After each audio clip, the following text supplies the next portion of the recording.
Isin seenaa gootummaa fi uummata waraanaan beekaman gaafa yaadattan uummata kamtu sammuutti isin dhufa? Kana beektu laata? Isaan warra Kolombos dura Ameerikaa gahanidha. Vikings. Har'a viidiyoo kanaan eenyummaa Vikings, amantii isaanii akkasumas maaliif akka tasaa galmee addunyaa irraa akka badan waliin ni ilaalla. Kan sinirraa eeggamu hanga xumuraatti na waliin turuu qofa. Vikingonni eenyu turan? Vikings jechuun saba Iskaandinaaviyaa irraa dhufan dhalattoota biyya har'a Noorwee, Swiidinii fi Deenmaark turan. Jaarraa 8ffaa hanga walakkaa jaarraa 11ffaatti uummata addunyaa rakkisanidha. Haalli qilleensaa ulfaataa fi lafa qonnaa muraasa qabaachuun isaanii qabeenya barbaacha biyyoota biroo akka deeman isaan dirqisiiseera. Wanti hunduu kan jalqabe bara 793tti ture. Kawaalli yookaan gadaamin kaaba Ingilaanditti argamu Lindisfarne kan jedhamu akka tasaa hatamee barbadaa'e. Gochi kun Awurooppaanota rifachiise. Vikingonni kan dhufanis kan badanis akka tasaa turan. Vikingonni baay'ee kan sodaataman turan. Sababni isaas inni tokkoffaan doonii isaanii ture. Dooniin isaanii loongship jedhaman salphaa saffisa adda ta'e kan qabanii fi galaana bal'aa fi lageen xiqqoo keessa illee seenuu kan danda'an turan. Lammaffaan immoo maqaa isaaniif ture.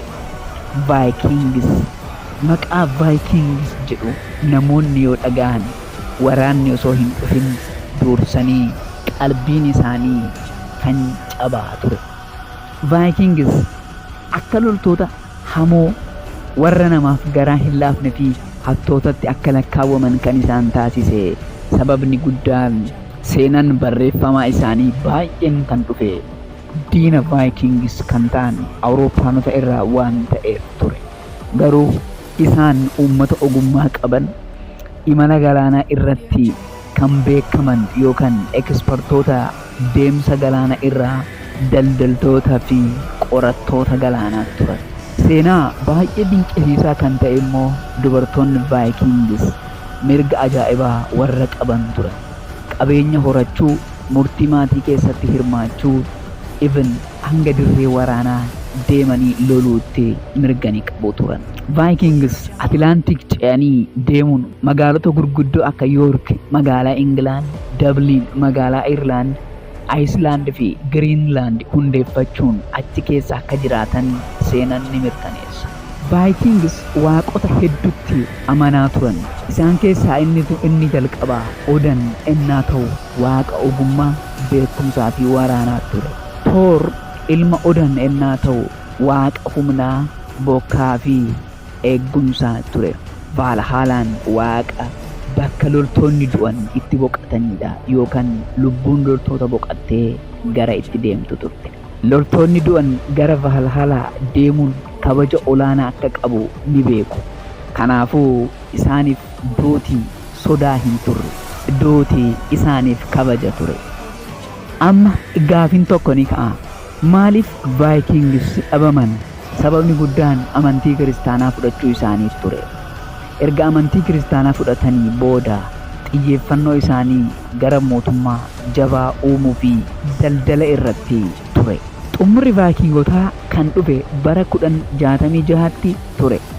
Mootiin Noorwee bara 1046 hanga 1066tti kan ture Harald Sigurdsson Hardrada humna Viking guddaa fudhatee England seene. Jalqaba lola Fulford irratti gaggeeffame irratti injifannoo gonfate. Garuu yeroo gabaabaa keessatti lola Stamford Bridge irratti King Harold Godwinsoniitiin injifatame. Achumatti ajjeefame. Duuti isaa yeroo baay'ee akka xumura bara Vikingitti ilaalamu. Gara suukaneessaa isaanii sana gara mootummaa fi seeratti jijjiiran. Kana jechuun Vikings hin dhumne haala fi iddoo jijjiirratan malee. Kun seenaa uummata goototaa Vaayikiingisan ture. Hanga ammaatti waan waliin turtaniif galatooma. Viidiyoo biraan hanga wal agarrutti nagaan naaf tura. Bye.